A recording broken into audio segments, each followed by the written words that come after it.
My fellow Amberlanders, I'm glad to be here with you this evening. Let me thank each and every one of you for committing to listening to what I have to say.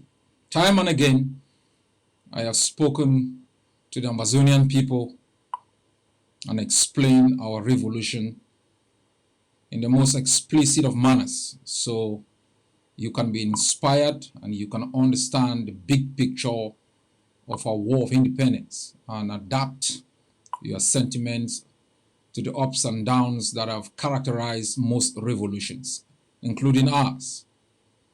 Thank you for being the brave people that you've always been. I have come here this evening to talk about a couple of issues. I wouldn't be extremely long, but I hope I will be able to explain a couple of thematics and do a couple of analyses on the instability in Cameroon, the COVID-19 virus, the constant attacks on our forces on the ground. I know you're wondering why we are not fighting back. You're wondering why. I think, lest you forget, after September 22nd, 2017, when our people were butchered, most of you were wondering why we were not fighting back. When the time came, we fought back.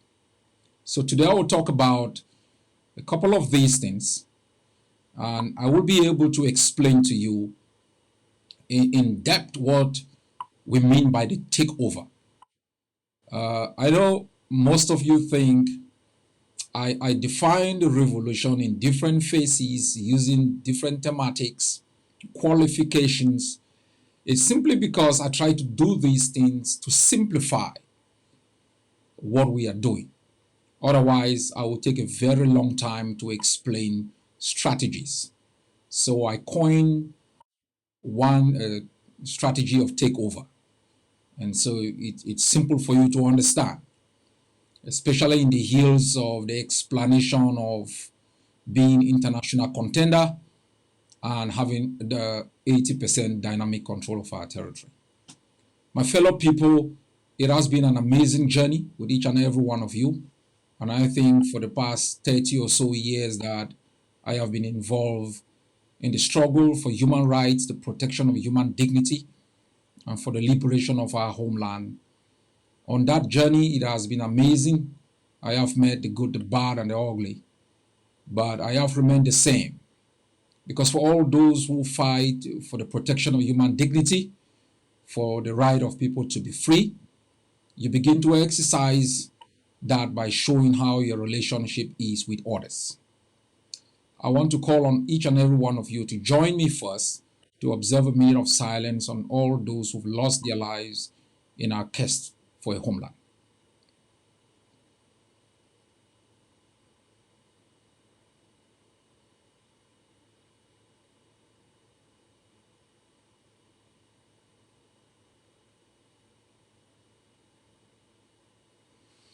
May the souls of our comrades rest in perfect peace. I salute, just a moment, sorry. I salute all of you following me from the Kondengi Maximum Security Prison. You are heroes, you're locked up for your belief in our homeland. And like all prisoners of war before across the globe, you will come out from there a better person. You will come out from the deprivation of your liberty, being proud of what you have done, the sacrifices you have made. And I can assure you that today is a better day in our war of independence than a couple of weeks, months, or years since you went to jail. You have shown a resilience, even in the dungeons of the occupier. You have defied the odds. You have rejected the notion of a Cameroonese And you have stood tall in the face of tragedy, in the face of deprivation, and inhuman and degrading treatment. Those are qualities that are a reflection of the Amazonian people. And I want to thank you very much for your enduring capabilities and the sacrifices that you continuously make for our country. I also send my salute to our comrades in detention centers in Bafoussam, in Douala, in Bamenda. As I said the other day, the longest serving prisoner of our War of Independence was kidnapped in 1997. He is still under detention at the Bamenda Central Prison. Those in Bamenda, like those in Buea and across different jails in Cameroon and in Amazonia, have faced similar fate. Extreme brutality from the occupier, treated like captives, robbed of their dignity, tortured systematically, deprived of food, hygiene, and any health care. None of them has blinked. None of them has shown any sign of remorse. None of them has shown any sign of regret for the stance they took and for their stance of today. Their families continue to miss them. We as Amazonians continue to miss you. And you'll be rest assured that we are dedicated not only to freeing the homeland for which your liberty has been taken away for, but to making sure that whenever you come back, you come to a better place than you left. I know sometimes you're drowned by all the tragedies and confusion. That's how it works. That's how all revolutions are. The beauty about ours is you can be rest assured of leadership that understands this, and that each turn of event gives us a better perspective of how to deal with the future. You must understand, all Amazonians, that we are a collective. We are a people who have lived under occupation for a long time. As I said before, we are like seeds just spread around the desert, and each time the rain comes, every seed is competing to sprout. And so that competition, though sometimes sounding a bit as a setback, is sometimes healthy. It makes you understand the nature of man. It makes you understand the kind of characters and individuals you will have to grapple with the day Cameroon steps out. It makes you to better prepare the kinds of institutions that will deal with the kinds of deviances that we experience in our revolution. It makes you to better plan for tomorrow, be equipped with the virtues of compromise, tolerance, and reach out capabilities. You must understand that building a free society from a collective of people who have suffered a deprivation like ours is a difficult venture. Time plays well in the kind of leadership that we show. Come to think about it. In the past few years, there have been so many things that we have done wrong. Some have been deliberate. Some have simply been by lack of understanding. I remind you, in 1996, even before 1996, in 1993, we met in Buea for the AAC1 and came out with the Buea Declaration. It catalogued our grievances. The massive attendance of AAC1 gave some people the impression that it's game over, that it's time for them to position themselves. In 1994, we still met in Bamenda under difficult circumstances and emerged from there with the Bamenda Proclamation. That event also still brought in different set of persons, politicians, former diplomats, retired civil servants, who saw that momentum as an opportunity to place themselves in strategic positions. None of them ever read any of the works of scholars or autobiography of people who have been through such a tunnel.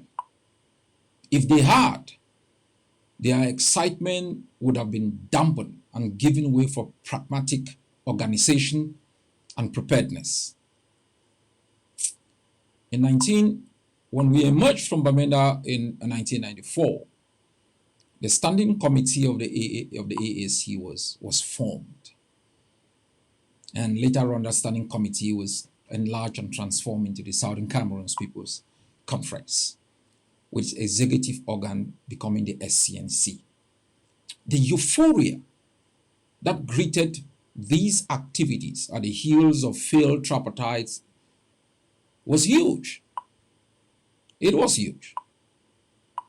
We were in the University of Buea, looking at all of these things, understanding what it took the Americans, patriots, to be free, understanding what it has taken, the South Africans, the length of time Mandela has spent in jail, in the country of his birth, simply asking for the right for one person, one vote.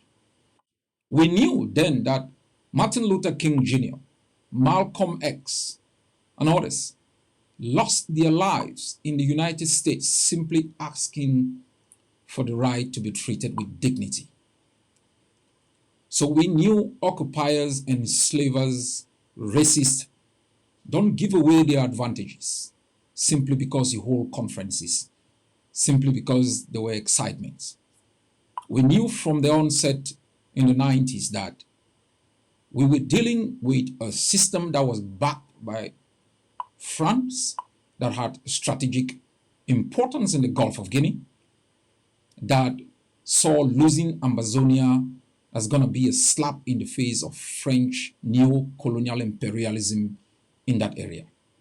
We knew that if John Frundi, who simply wanted to become president in Cameroon, had it so difficult, was locked up in house arrest, treated with scorn and disdain, we knew that if he had to go through all of these things, still believing in one Cameroon, wanting to support one Cameroon, how more of us who wanted to rupture what they saw as their animals farm, taking away from them over 65% of what was their GDP. So we knew it was going to be difficult. We also knew that it will take more than sitting in our complex apartments and delegating members to international institutions. We knew it was going to take us time in jail. We were prepared to stay in bushes for a very long period of time.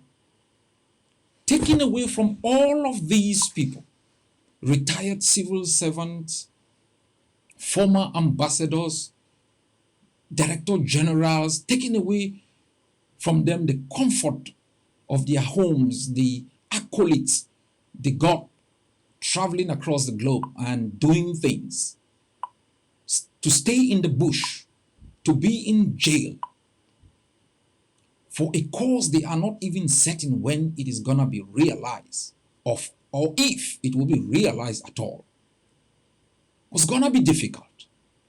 And that's why they enjoyed, the simplistic motors of force of argument. That's why they enjoyed, building the argument on the legal foundation of our case, articulating long speeches and resolutions, hoping on others to sacrifice for our own freedom. We created the Southern Cameroon's National Council not as a movement, as a council for the Ambazonians, not having members but councillors. I was a councillor by virtue of my membership and leadership position within the Southern Cameroons Youth League. And the premise of the Bamenda Proclamation basically said, if Cameroon fails or refuses to look into the premise of the Buea Declaration, the catalog our grievances, then that council which we had created would be enlarged, transformed into the Constituent Assembly of the Ambazonian people, and proclaim our independence at the reasonable time it was stated. These scripts were relevant in the activities of the leadership of that council. Why I'm taking you back memory lane is to let you know that the movie we are watching today, we've watched it before. And the experiences we had with that movie is helping us to shape the way we formulate and articulate policies, not only to the exterior, but policies that deal with contending forces on the Ambazonian people. Take note, the council was the council of the Ambazonian people. What happened was that, unable to follow the guidelines within the premise of the Bamenda Proclamation that was solidified in the London Communique after the UN trade, a few persons saw an opportunity to hijack the council and turn it into a movement. Instead of having a council that represented all of the Ambazonian people, we had a few people hijack that council, turn it into a movement, and made it a competing organization within the political space of Ambazonia. That is how divisions ensued then. The SCNC always said it was the biggest organization. When we came into exile, we tried as much as possible to create Southern Cameroon's missions across different areas. We thought those missions would represent Ambazonians. It would include members of all the movements. The SCNC was more bent on projecting itself. It wanted an opportunity for membership fees. It didn't want to share the space. Recall, if you do, it is the same thing we did a few years back. You remember when I installed the Ambazonian community in Belgium to serve the community, to serve all of us leaders. So if I go to Belgium, they receive me as a leader. If Siseko went there, the same. Pound 4 goes there, the same. The same attitude of the SCNC came into play. They divided those communities because they had to show allegiance to the IG.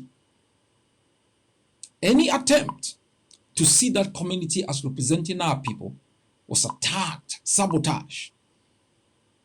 It created unnecessary divisions. What did we do from the Ambazonian Governing Council? Same way we did with the SCYL.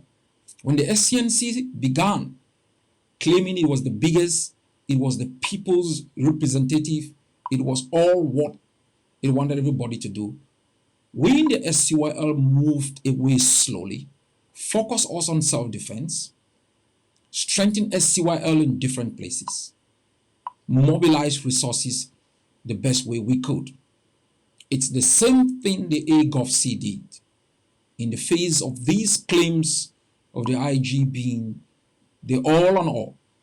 We moved and created AGovC missions across the globe as defined by the AGovC Charter. We abandoned the space in the diaspora as to reduce the tension, focusing mobilizing Ambazonians in town hall meetings, educating them on the necessity for self-defense. We moved to building an army of the people, an army that was trained, an army that understood its mission, an army that was dedicated to its vision, that understood the real enemy, that tolerated one another. We provided them an ideology, a focus, a code of conduct, and a roadmap. We began on the ground, knowing we were ill-equipped, knowing we were hemmed in by two enemies. We needed to be swift, and we were very swift in acquiring the initial materials that we needed to inspire Amazonians across the globe, that if General Ivo could ramp a B in Bamenda, pick out 3 AK-47, then the boys in Kogwe, the boys in Akwaya, the boys in Victoria, the boys in Kwakwa could do the same. We understood the importance of copycatting. We knew if you take action in the east of our country, it will inspire the men and women in the west. So sometimes people saw us claiming responsibility or putting out what we are taking as propaganda. No. It was a means of inspiring other blocks to dare the enemy. And they did, with Dengons, with Changshus. They organized themselves, got a commander, challenged the occupier. My people, confusions in revolutions are normal. But confusions that are induced, artificially created for personal gains are dangerous. They amount to abetting and aiding the enemy. They amount to enabling the colonialism, the genocide in our homeland. I will talk more about this as I proceed. But I want to talk about something else which is also critical, which I addressed the other day. I have a series of things I would want to discuss with you today. But I will come back to the first theme when I address some of the attacks on our forces on the ground and what exactly, would be our response. Now, there is instability in Cameroon. Mr. Biya has 7 lives like a cat.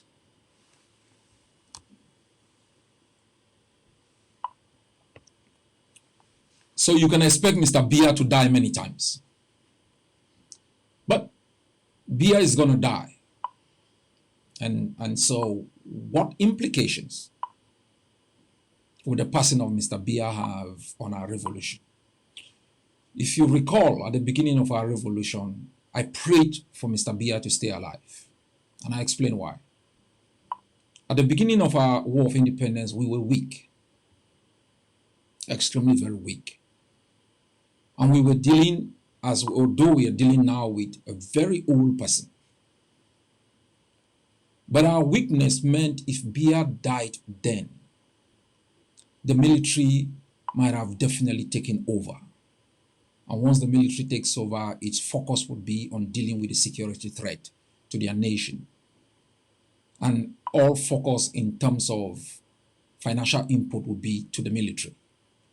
And there will be suspension of basic norms, respect of human rights, and more international humanitarian law. The military would have been extremely very harsh for purposes of its own reputation and to show that it can do better than the person who has passed away. And our weakness then would have played to their advantage. Secondly, when you have a new regime, when you are extremely very weak, they might also throw a bait. They might immediately throw a bait to you. Okay, come on the table, let's have this discussion, slow down our momentum, divide our commitment and focus. But the nature of Mr. Biya already told us that he was a guy who did not compromise. He was a guy who, even if he was going down into the deep, he would focus on a failed strategy. And we also knew then that a more than 80-year-old dictator loses support from the military when he has ill health. Soldiers usually fight for leaders too. Soldiers are more motivated if they have a more dynamic leader whom they know even in 5 years the leader will still be around to defend the acts which he committed them to doing. So then we prayed for Mr. Biya knowing we were weak. Now we are in charge, we are strong. And so Biya passing will somehow be to our advantage. But what are the different scenarios that we will be dealing with? There are two principal scenarios that we may face. Despite the fact that Mr. Biya is a dictator, he has a masquerading political system which he follows, a kind of constitutional autocracy that works. It means there is a Speaker of Parliament, there is a Prime Minister, there is a succession line. And so that succession line might still follow. But these are the scenarios that may occur should Mr. Biya pass away. There can be a controlled transition. That controlled transition would mean the Bulu axis will negotiate with the Northeast axis for someone to take over. If that happens, there would be some level of stability in Cameroon, because those are the two axes that, if they agree, the Sawa and the Bamileke axis don't really have much to do. That is what we call the control takeover. That compromised person that will be accepted by the Bulu Northeast axis. I'll come back to talk about the implications on our War of Independence. The other scenario might be that there is a violent takeover or an imposition of a replacement. And so the Bulus decide by themselves who is going to replace Mr. Biya, or the military decides who is going to replace Mr. Biya. Under these particular circumstances, you would expect instability at the center. It doesn't mean the first scenario will not bring instability. It might bring instability at the periphery, which will still work in our advantage. I will explain that later on. But if there is an uncontrolled transition, there will be both instability at the core and at the periphery. In the first situation, that there is a controlled transition, that the Northeast and the Bulus agree who is going to replace Mr. Biya. There are two things that may happen. One, the line of succession. I think that should be the Speaker of the Senate, I guess. I'm not quite sure. I need to refer the Constitution.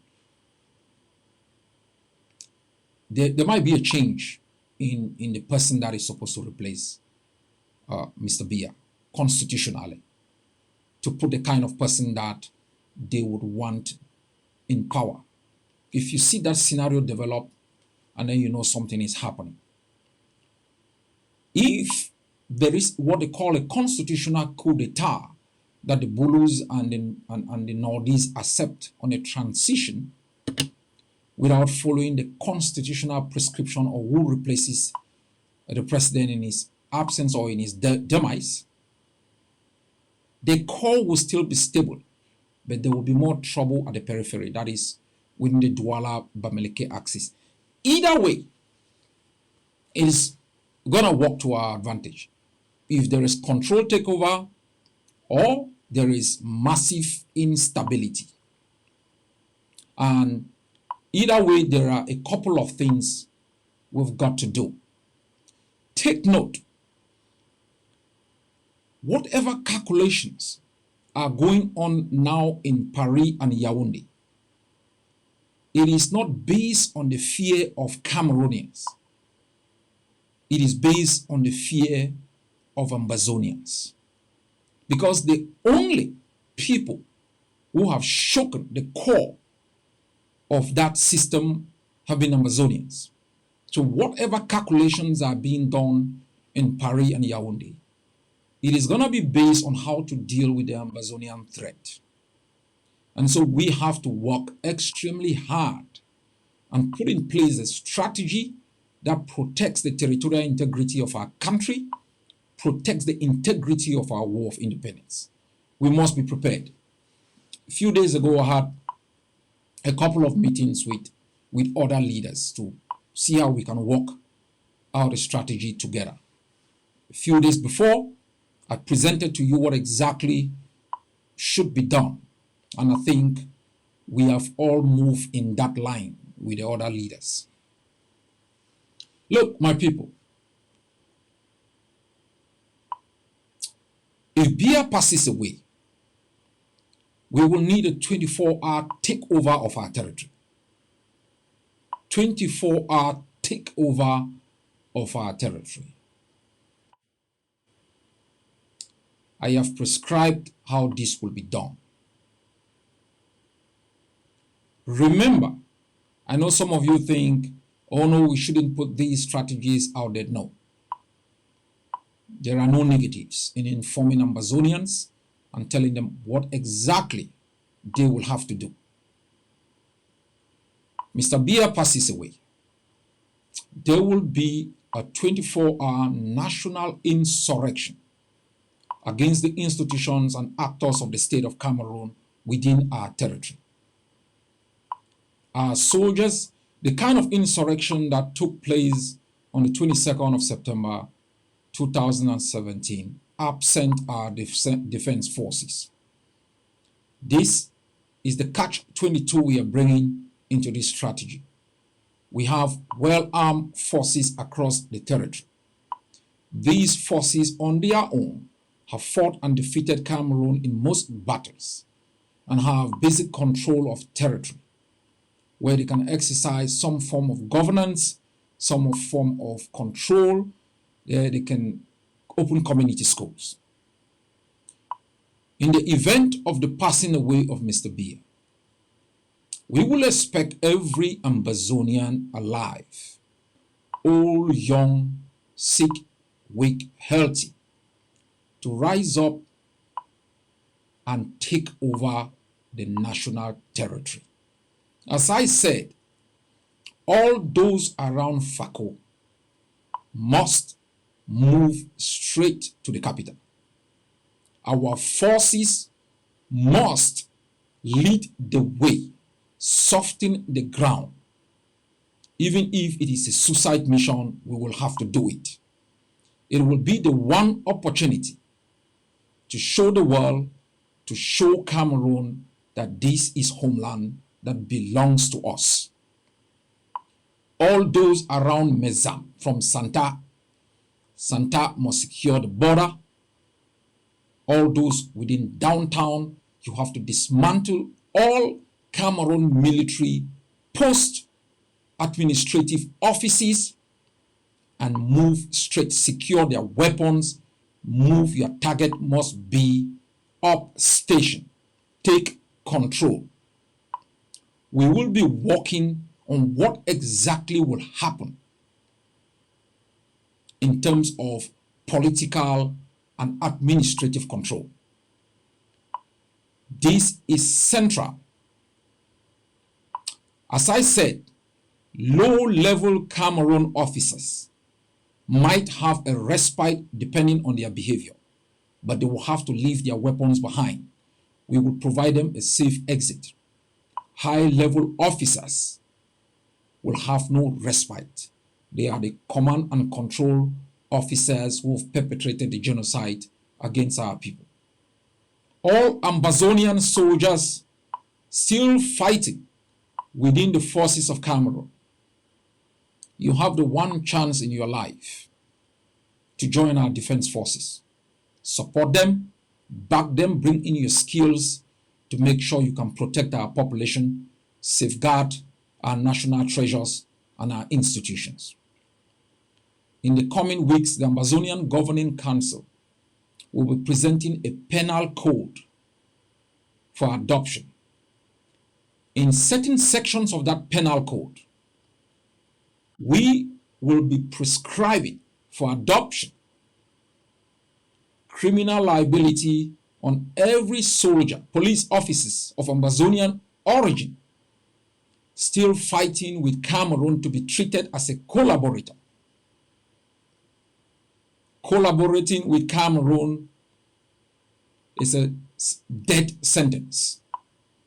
Kidnappers for ransom, extortion, amputation will also fall within the realm of enabling the occupation of our homeland, because your activities undermine the integrity of our war of independence. This is an aside, but this goes to Ambazonian soldiers still fighting within the forces of Cameroon. You are aiding and abetting colonialism. You are aiding and promoting the commission of the crime of genocide, war crimes, and crimes against humanity against our people. We sometimes understand the difficulties you face in decamping, but we also think you are selfish, you are weak, you are not patriotic and nationalistic enough. 3 years into this war, for you to still belong within the force that is killing your own people is a national disgrace. And all families of individuals still fighting within Cameroon will have a certain level of culpability. You have a responsibility to tell your sons and daughters to move out. You have a responsibility for that because you benefit in their presence. So we will expect all of our forces within Cameroon military to support, help to disarm Cameroon soldiers. We will massively mobilize our territory. That is why the SCBC will be crucial. And we met again a few days back and we talk about this. It will be crucial. Crucial for two reasons. We know we have counter-revolutionaries in our war of independence. We have people who have deliberately distorted the facts, incited tribalism. In the penal code that we are producing also, tribalism will be, the propagation of tribalism will be classified as a crime of enabling colonialism of Ambazonia. That still has a sentence of either life in jail or a couple of years in prison. So the necessity for a media outlet that reaches our people to educate them, to let them understand the stakes, to let them understand the relevance of the strategy we are prescribing is crucial. And it's also central to our overall strategy should Mr. Biya pass away.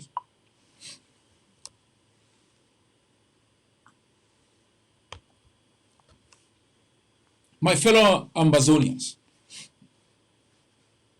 so getting the SCBC back to broadcasting to our people is very important. I know activists are excited.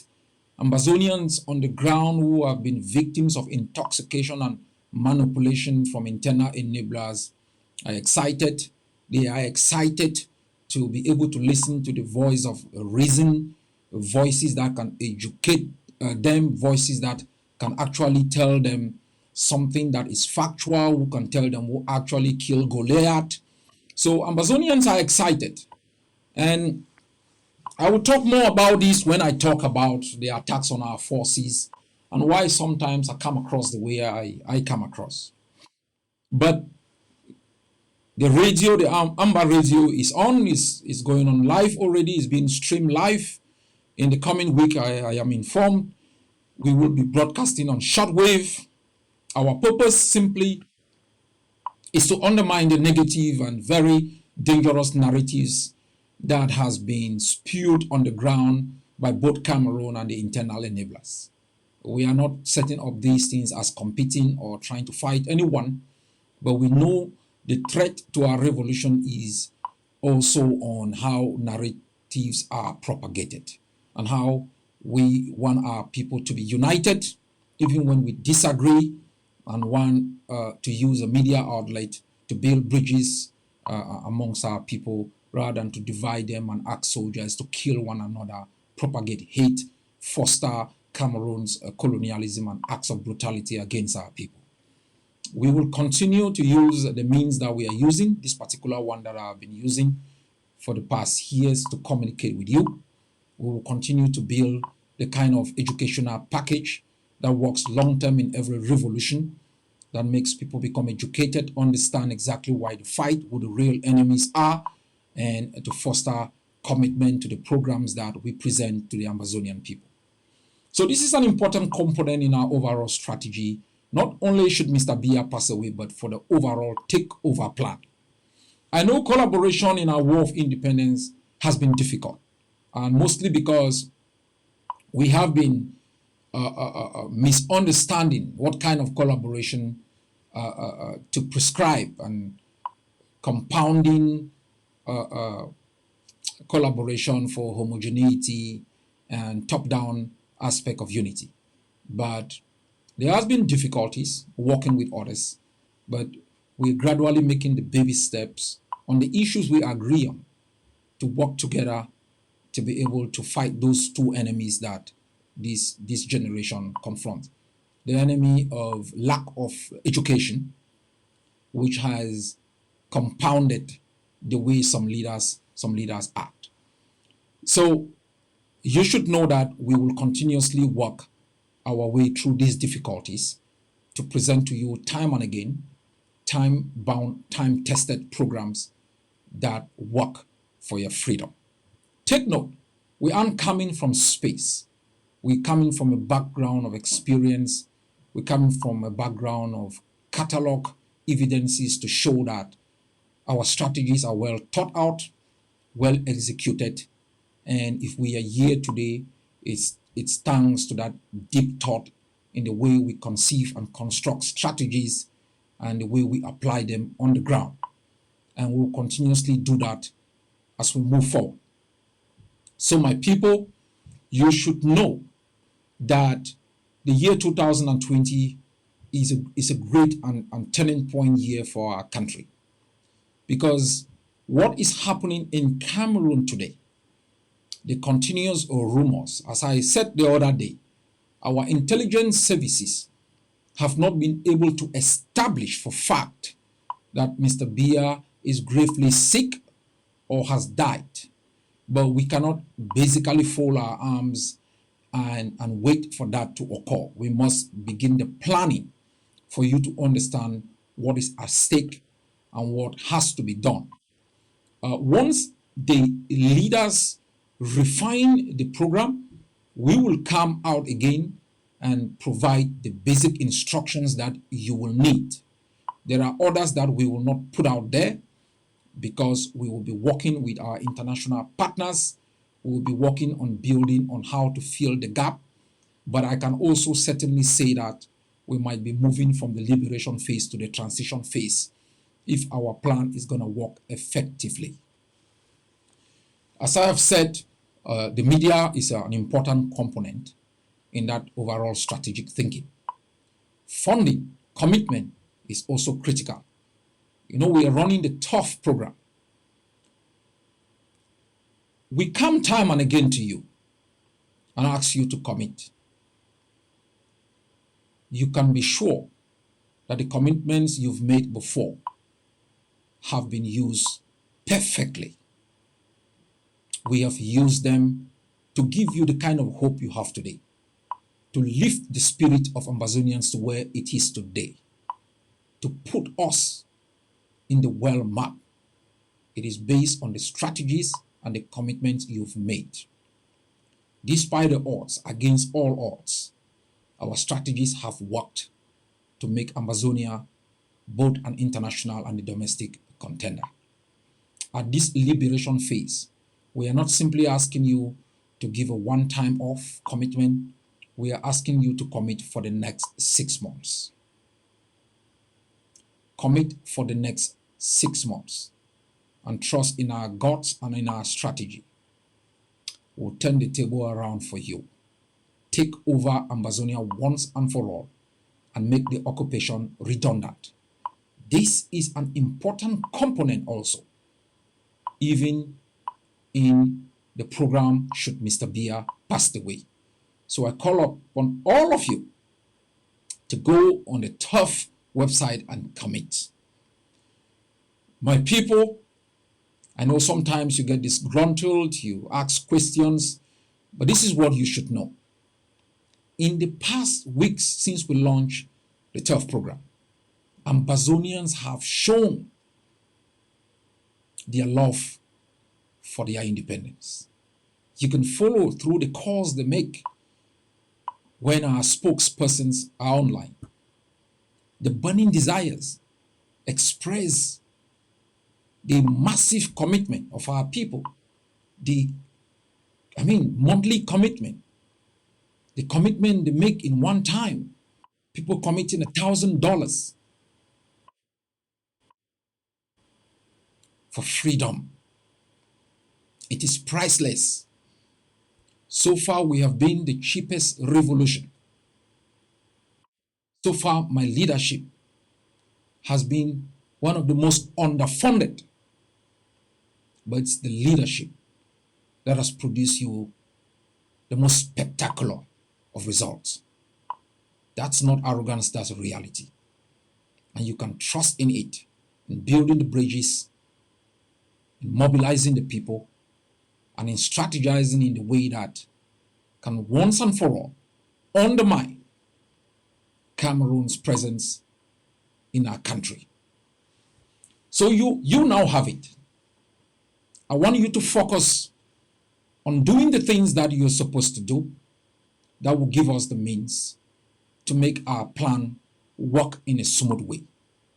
The media outlet, the takeover plan, the national 24-hour insurrection. Our spokesperson must be online 24/7. I spoke to others a couple of days ago and invite all bloggers to be focused on building the kind of synergy, the kind of motivation and bridges that we need at this particular stage of our war of independence. Let me move to another important issue, the coronavirus. I will not talk much about the virus, but I will talk about the ceasefire that was declared by SOCADEF under Dr. Ebenezer Akwanga. I know I've spoken about it. I've made our case, and I'm very grateful that the reception of what I presented was very positive. I always say this. This is not against individuals. I always am happy when we debate the issues. We forget about the actors and actresses. We focus on the validity of the issues that inform our decisions. So, in the wake of the pandemic, which myself, Comrade Jonba Akuro, and Comrade Yerema talked about the other day, I know that our various sisters and activists are out there campaigning a lot for sanitizers for our prisoners. I urge Amazonians to make your mask. Make your mask. Do your local mask. There are a couple of persons who are working on producing masks for our soldiers should they need it in their barracks. We must work as though we are in a period of emergency in the wake of these events that threaten our war of independence. So I wish each and every one of you safety and well, and I know that the God that has guided us all through these years is still gonna work for us. But we must do our due diligence, maintain some distance from persons, what we call the social distancing, wear your mask where possible, use your hand sanitizers whenever you shake hands. You should avoid shaking hands when you touch metal objects. Protect yourself from any opportunistic diseases that might compound your health situation should you be infected. All of us will be fine and things will be okay. But in the wake of the COVID-19, Mr. Secretary General of the United Nations prescribed a global ceasefire, which is not bad. Ceasefire by itself is not, it's not bad. War is deadly. It costs the lives of people. It robs people of dignity. It causes a lot of harm. So we do not glorify war. We do not see war as an end. We see war as a means to an end. First, the United Nations Secretary General called for universal ceasefire without consulting us. And we think that was totally wrong. The Secretary General should have reached out to warring parties across the globe, send them personal letters, and explain why a global ceasefire would be relevant in our fight against COVID-19. That was not done. Maybe that was done once we start seeing what SOCADEF did and the congregation of support around that idea. I think most of you must be aware that it is the same kind of movie we watch with the Swiss talks. You should know that before the Swiss talks came to the open, there had been discussions in the background. As I had informed you, the AGOVC, my former press secretary, spokeslady, a national security advisor, had met a delegate of the HD. And once we came to understand that they were working for decentralization, access to my office or the vice president or any other top leadership was denied, because talking about decentralization is not a premise for leadership engagement. So you should know that these discussions usually happen in the background before they come to the fore. And so sometimes our public positions are informed by what we know in the background, and we take time to educate our people about what we know and how it works, or how it has worked elsewhere, and where it has worked well, and where it has been an abysmal failure. So when we rejected the approach of the Swiss, it was based on what we know and what we had engaged in and what we were previewed to. And so in the wake of COVID-19, the global call for ceasefire, public without being propagated privately, we were informed a couple of days before SOCADEF came out that there are ongoing discussions and SOCADEF might be declaring a unilateral ceasefire. So we were prepared, but we couldn't come out, as I explained, because it would have been premature. What if our intelligence sources or our sources were not providing the right information? So we had to wait. But we also met and analyzed the situation, the implications of unilateralism in terms of ceasefire. If the ceasefire was declared as one where consultations would have to be made with Cameroon, it would have been a different ball game, because there are certain things we could have prescribed, like withdrawal of Cameroon forces to its barracks, abandon their forward positions, their intelligence services embedded within our communities, and a UN monitoring team to make sure that the ceasefire is observed, and make sure that there is no illegal grabbing of territory during the ceasefire. So multilateral declaration of ceasefires works better than unilateral. Unilateralism in the declaration of ceasefire can only be done if you're very powerful. So you want to take the moral high ground.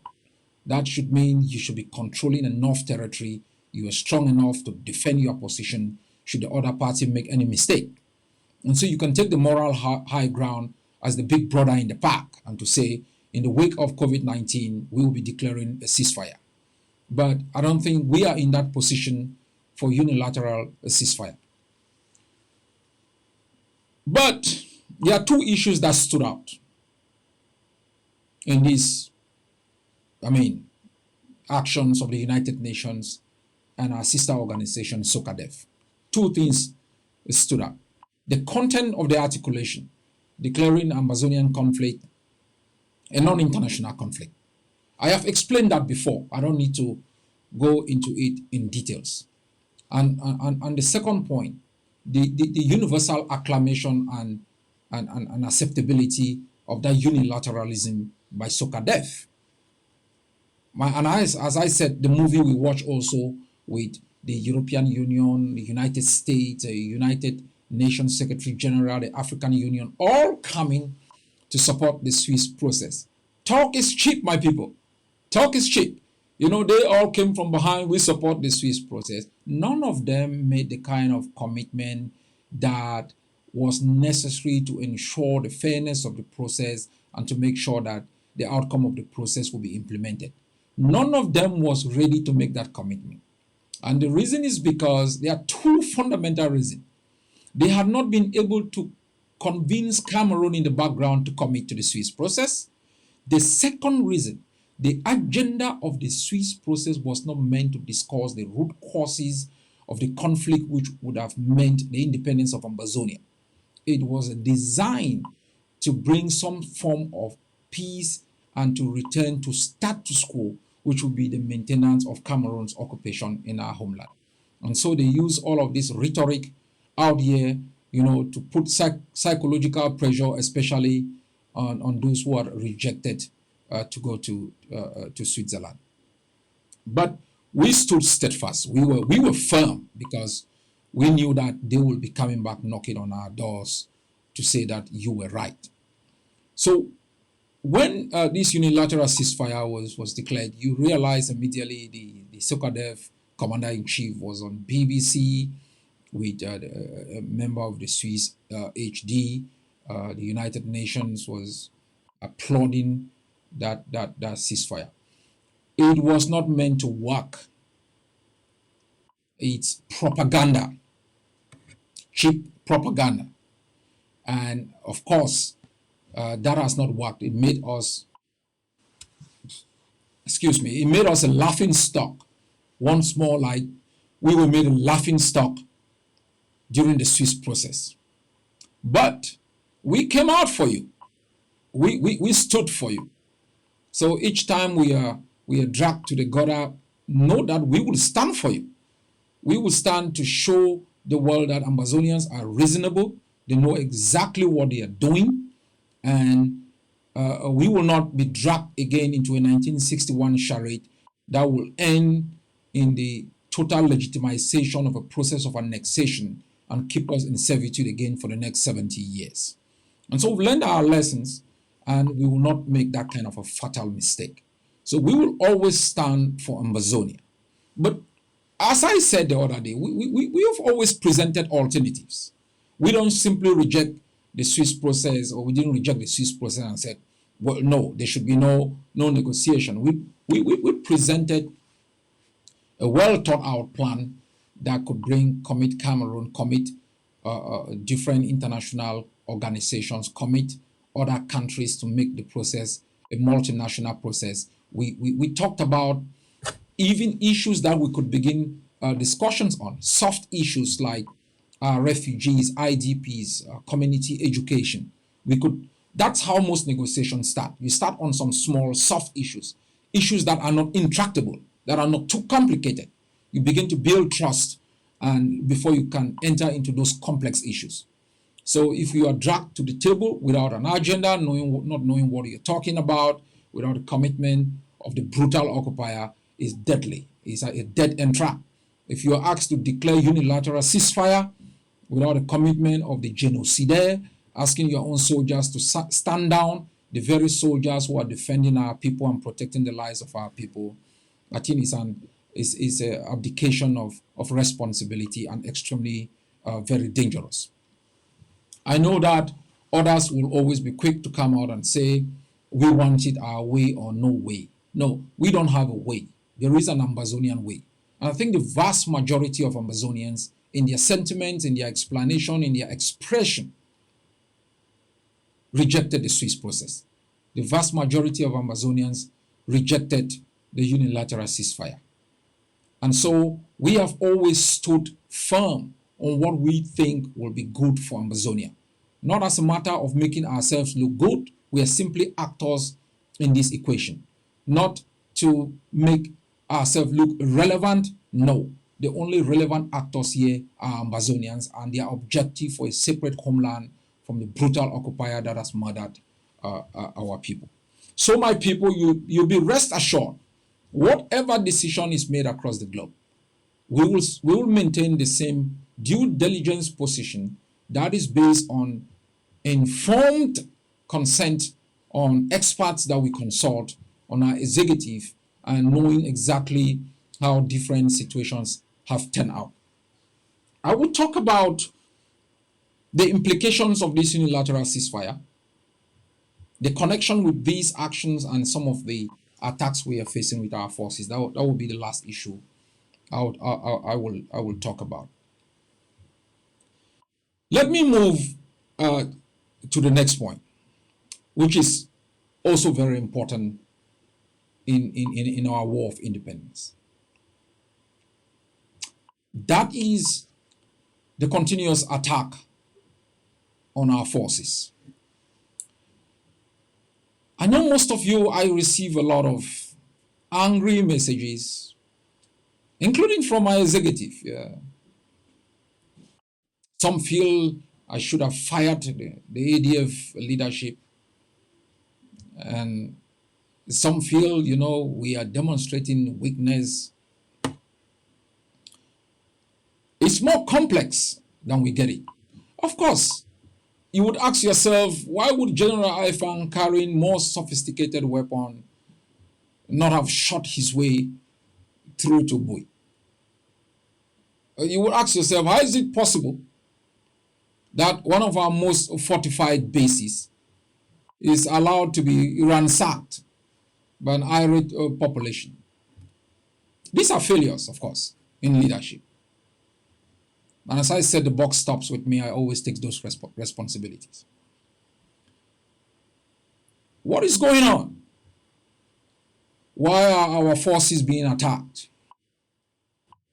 It didn't start now.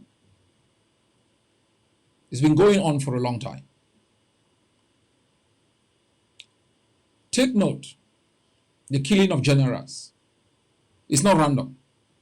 It's a strategy of what they call the decapitation. Leadership is critical in liberation struggles. The leader is like the head. The head attached to a body is the identity. Without a head, there is no identity.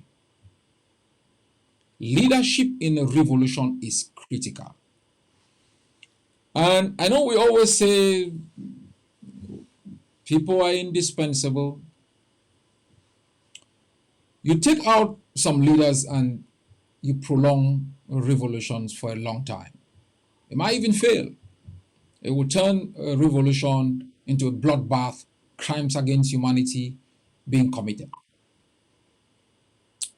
But I want to present to you the evidence of what has happened when our forces have been attacked, when our leaders on the ground have been attacked.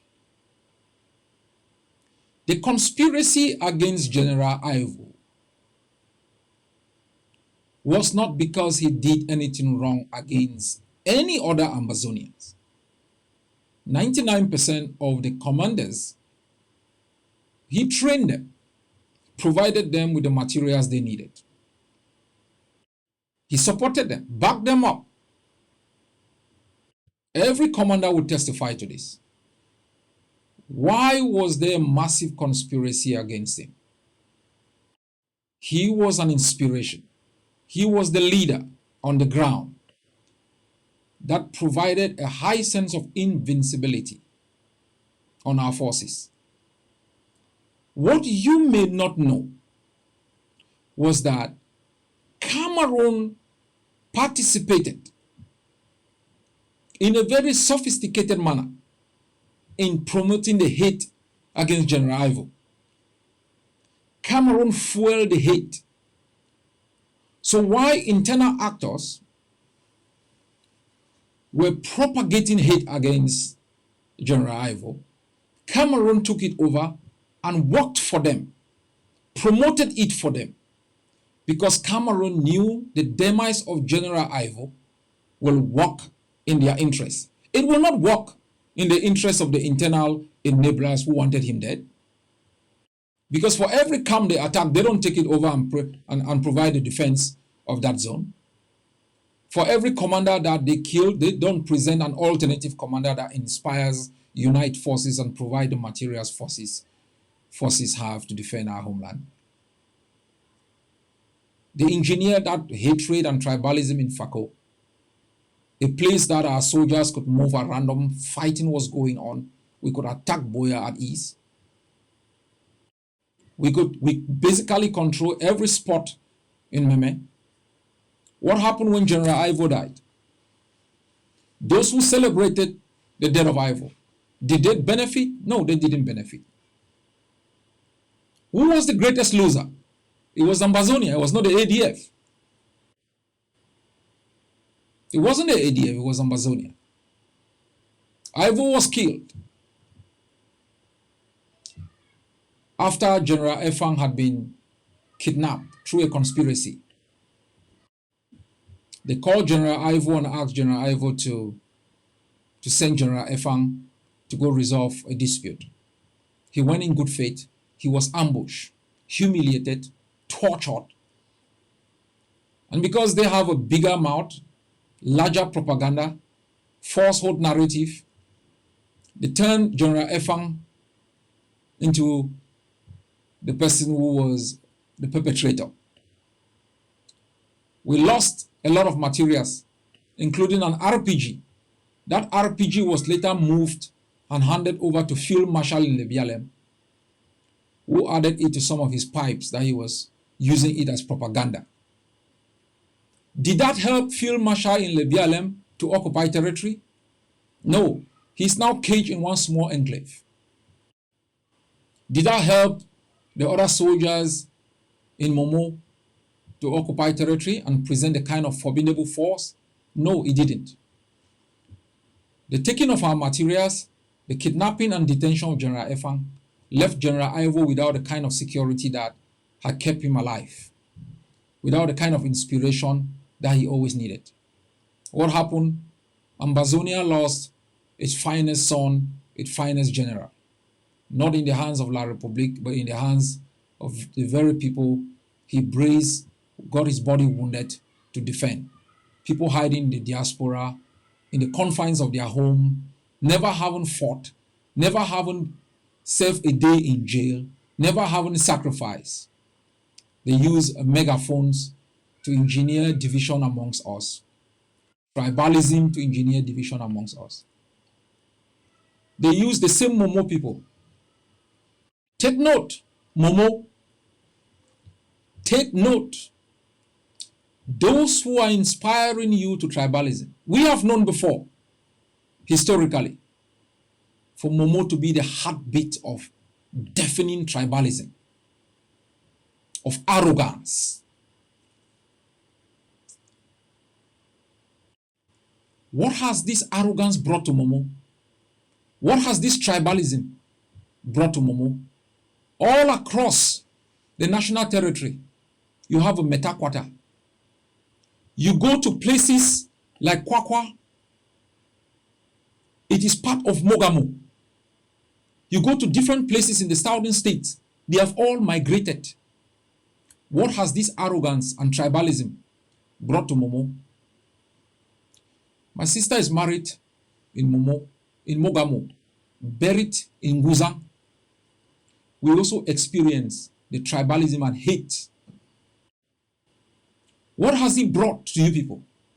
You engineered the killing of your finest and bravest son. The same way a son of Momo, Solomon Tandem Muna, betrayed every other effort to save Ambazonia. I grew up in Gembo. We usually entered Muna's house. His cousins, the Muna Benson, the Muna Brians, were my friends.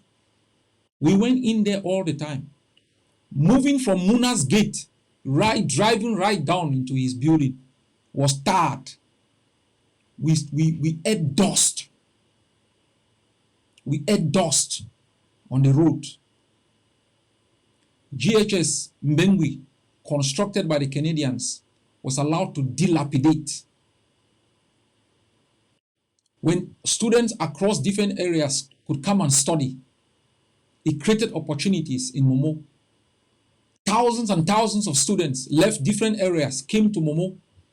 It provided opportunities for mothers who sold in Bon Market, in Tat Market.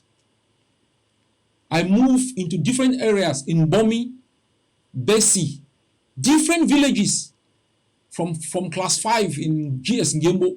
I was playing the 9th position in GS Ngembo. I went to every village to play. The ball was bigger than me. I gave Momo what they could never give to me.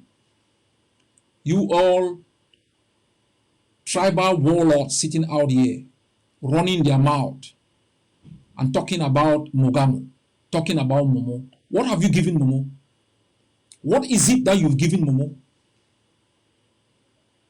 You find uneducated tribal warlords who cannot distinguish their left from their right. They come on social media. I bet you Ambazonians, take note. I don't issue threats. It took me a while to confront Cameroon. When the time came, Cameroon is facing it today. The time will come. It will come. And for all of you, the chiefs and funds being instrumentalized to attack the ADF, we will take you out.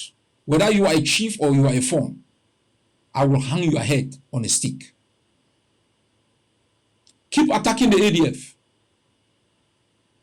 Keep making us losing the grounds we've gained, the victories we've scored for our people. Bring in your tribal cartels. Propagate hate, tribalism. For you, the receptacles in those villages, the devil sitting out here will not be there to defend you. They will not be there to defend you.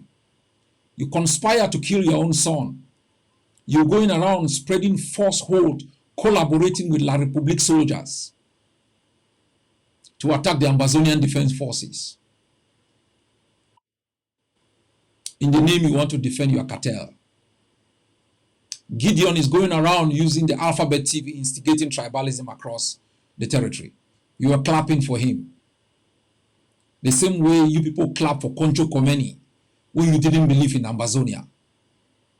The same way you clap for Chiroma when for you Ambazonian project was not important. It was a white elephant project that was unattainable. You cheered Cameroon, dressed in green, red, yellow, and you heard that there was a revolution in Ambazonia.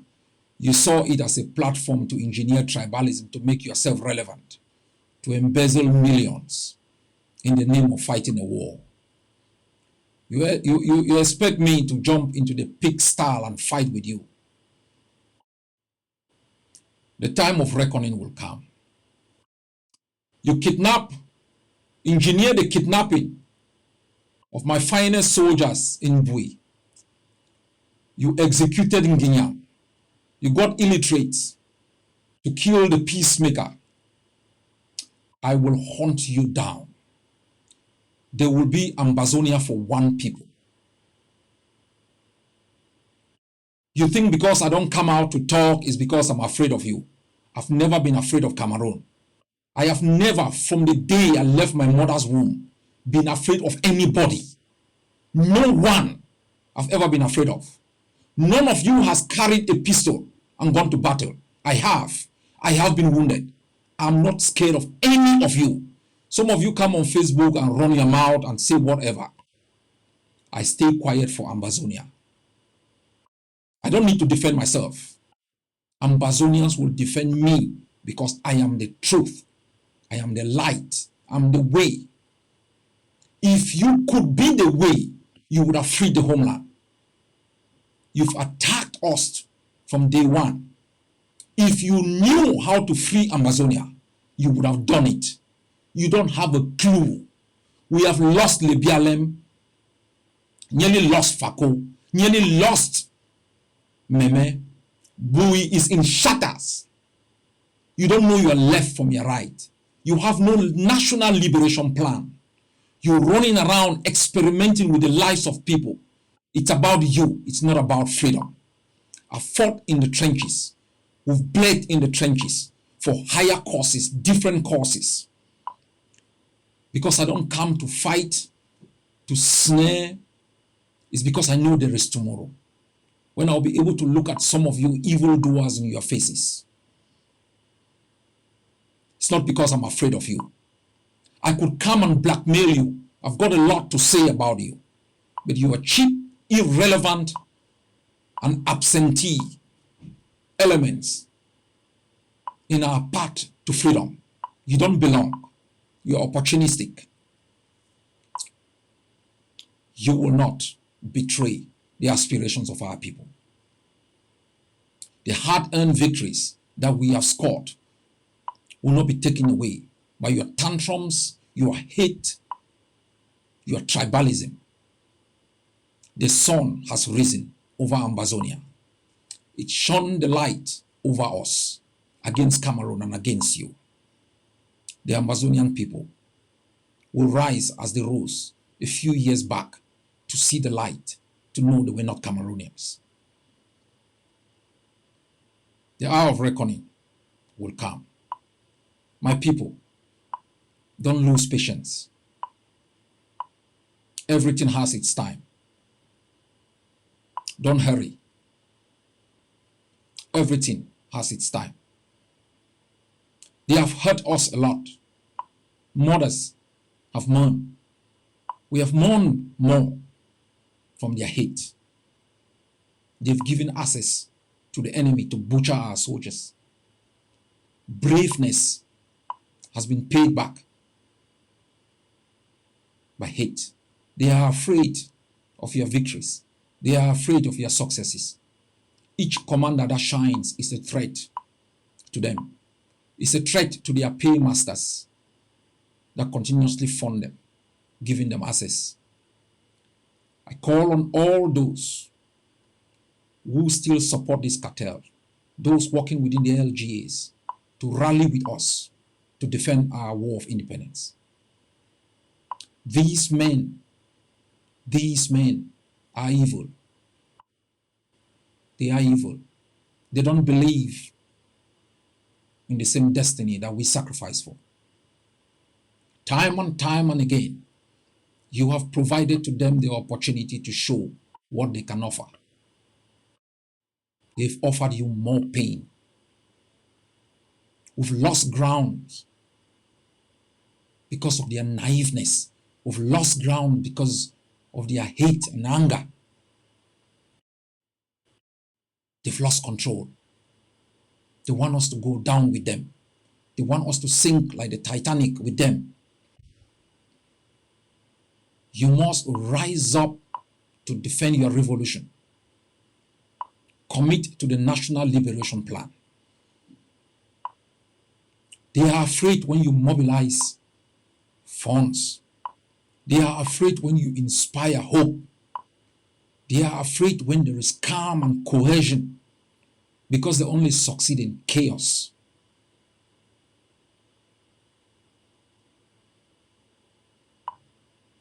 My fellow Amazonians,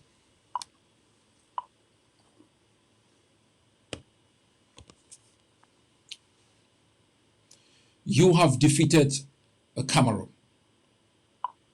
You have shown yourself as a disciplined people. The cohesion amongst us gave our prisoners hope that they will be out soon. They went even into jails to instrumentalize prisoners. They went into jails to instigate division amongst the same people languishing under the terror of Cameroon. They didn't try to build bridges. Prisoners fall into this trap, not knowing they are prolonging their own nightmare. My people, in the next 100 years, give them 100 million US dollars. They are taking you nowhere. They are taking you nowhere. I give you the analogy of the SCNC. The arrogance that was shown, they took us nowhere. Only our braveness on GZ has ever given our people hope. Only our desire and readiness to die and give our blood and our lives for our country has won us admiration and respect. Only our mastery of the issues, the way we articulate them, has won us the admiration from our foes and our friends. Only the way we've presented ourselves, organized ourselves, fought with bravery, has won us even the admiration of Cameroon, and has even inspired Cameroonians to rise on the same spot on which their own forebears were murdered, to challenge the same system that continuously robbed them of dignity. We will continue to present that kind of leadership, but we will be more lethal. If you think you have the monopoly of violence, if you think you have the monopoly of the propagation of division, take note, the appointed hour. Cameroon thought it had the monopoly of CRTV. It thought it had the monopoly of Cameroon Tribune. When the Lord's time came, it realized that our brave men and women sitting behind Facebook cameras could alter the fate of our people, the destiny of our people. Ambazonians, you must rise up from across the territory and stand these people. Soldiers of our revolution, you must reject their failures. They are instigating this hate to mask their failures, their inability to present a plan that works. They know if you succeed, it will expose them. They know if you succeed, it will unmask them. They know if you succeed, it might keep them in perpetuity in exile. They know if you succeed, they will become irrelevant. Their only hope is division and chaos. But I call upon you to stand up, to rise up against this cheap propaganda, to raise your head high as you did 3 years ago, and stand up for Ambazonia. They aren't taking you anywhere. You can waste the next 100 years. You can waste the next 200 years. You aren't moving forward an inch. They will present gullible agendas, knowing that they prey on your gullibility on a daily basis. They can't withstand the truth. They can't stand the issues. They can't face us. We are the truth. And we continue to shine the light on the pathway to freedom. But we will face them at the appointed hour. God bless you all. God bless Ambazonia. Good night.